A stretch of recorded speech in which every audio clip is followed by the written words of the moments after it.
Dialog privind Găgăuzia.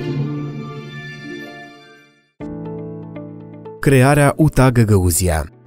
În anul 1988, la sudul Moldovei, în orașul Comrat, intelectualii găgăuzi se întrunesc la mese de discuții unde dezbat subiecte istorice și culturale. Aceștia sunt îngrijorați că limba găgăuză a început treptat să dispară din viața cotidiană și nu se mai preda în școli. Astfel a apărut mișcarea Gagauz Halkı, în traducere Poporul Găgăuz. În mai 1989 are loc primul congres al mișcării, în cadrul căruia s-a propus crearea unei republici autonome în sudul Moldovei, cu capitala la Comrat.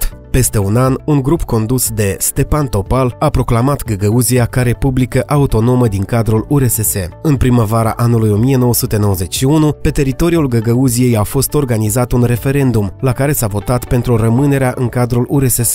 Între timp, pe 27 august, Moldova își obține independența. Pe acest fundal, disensiunile dintre Chișinău și Comrat cresc. După un proces lung de negocieri, cu implicarea mai multor actori naționali și internaționali, precum liderul Turciei, cu mai multe compromisuri din ambele părți, Comratul acceptă revenirea comunității găgăuze cu statut special în câmpul constituțional al Republicii Moldova. În data de 23 decembrie 1994, Parlamentul Republicii Moldova a adoptat legea privind statutul juridic special al Găgăuziei, însemnând unitatea țării cu garantarea unor drepturi autonome de autogestiune. Multe organizații europene de apărare a drepturilor omului, dar și istorici, consideră UTA Găgăuzia drept model de succes pentru rezolvarea conflictelor etnice.